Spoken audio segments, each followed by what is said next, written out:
Hello বন্ধুরা, stock education Bengali চ্যানেলে আপনাদের স্বাগত। চলুন দেখে নেওয়া যাক আইপিওর প্রাইসগুলো, জিএমপি প্রাইস।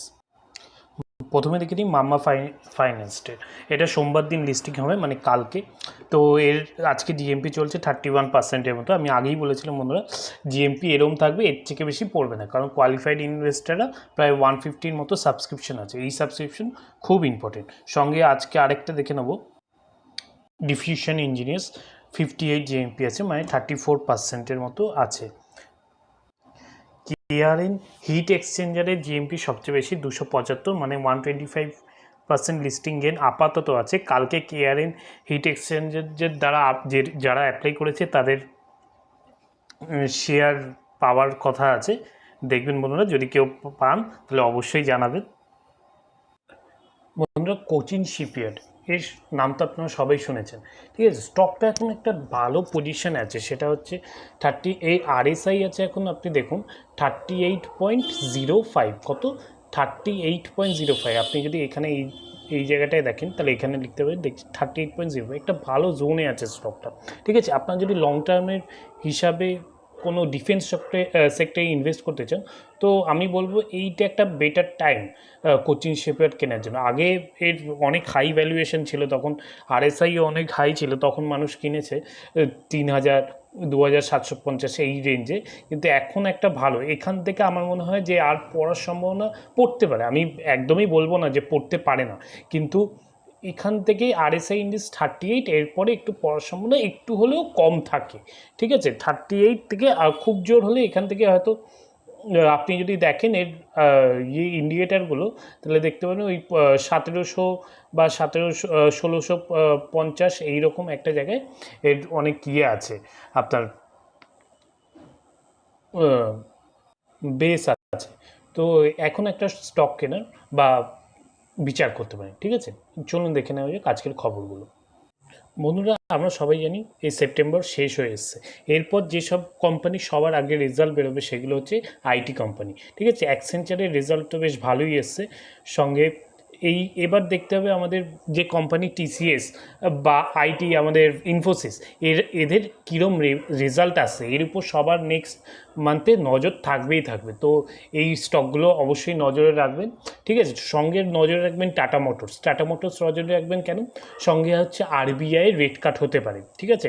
নেক্সট আমি আগের বারও বলেছিলাম যে 8-9 তারিখ আরবিআইয়ের রেট কাট হতে পারে, তখন এই সব স্টক টাটা মোটরস, তারপর মহিন্দ্রা অ্যান্ড মহিন্দ্রা, এইসব স্টকের উপর অবশ্যই নজর রাখবেন। এইগুলো ভালো স্টক, আপনি লং টার্মের জন্য আপনি যদি কিনে রাখতে পারেন তো বেটার হবে, ঠিক আছে।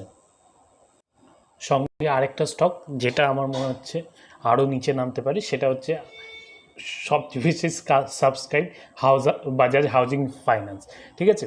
আপনার আইপিও তো যারা প্রফিট পেয়েছে, কিন্তু আপনি যদি ভবিষ্যতে ভালো প্রফিট চান, এই কোম্পানি সেটা দিতে সামর্থ্য রাখে, ঠিক আছে। তো এখনই নয়, আমার মনে হয় আরও একটু নিচে আসবে, মিনিমাম 100 থেকে 120-র মধ্যে এই কোম্পানি যদি আপনি তুলতে পারেন, তো আমি বলবো বেটার ফিউচারে আরও ভালো গ্রোথ পেতে পারেন, ঠিক আছে।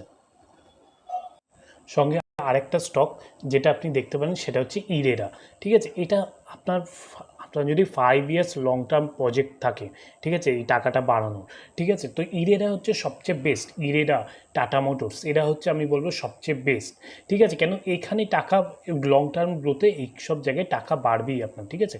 আর ইরেরা এখন এএসএম লিস্টে আছে 4th-এ, তো বেশি এখানে এখন উপরেও যাবে না, বেশি নিচেও যাবে না, ঠিক আছে। তো এইগুলো হচ্ছে বেস্ট সময় এইসব ভালো ভালো স্টক অ্যাকুমুলেট করার, ঠিক আছে। এই সময়গুলো মিস করবে না বন্ধুরা, ঠিক আছে। এইসব ইরেডা টাইপের স্টক অবশ্যই কিনবে, বিশেষ করে ইরেডা, ঠিক আছে। আমি ইরেডার উপর খুব পজিটিভ এসব ব্যাপারে, ঠিক আছে। এর গ্রোথ প্রজেকশন অনেক ভালো অন্যান্য স্টকের থেকে। আপনি যদি এর দেখেন, স্ক্রিনারটা দেখেন, আমি দেখাচ্ছি। ইরেডায় যাওয়ার আগে একবার আপনাদের দেখে দিই বাজাজ হাউজিং ফাইন্যান্সের ব্যাপারটা, যেটা বলছিলাম বন্ধুরা, যে এই দেখুন যে প্রফিটেবিলিটি কীভাবে বাড়ছে। তো 567, তারপর 613, 960, 1700, 2161, মানে এই হিউজ গ্রোথ প্রফিটেবিলিটি, ঠিক আছে। তারপর নেট প্রফিট, ঠিক আছে।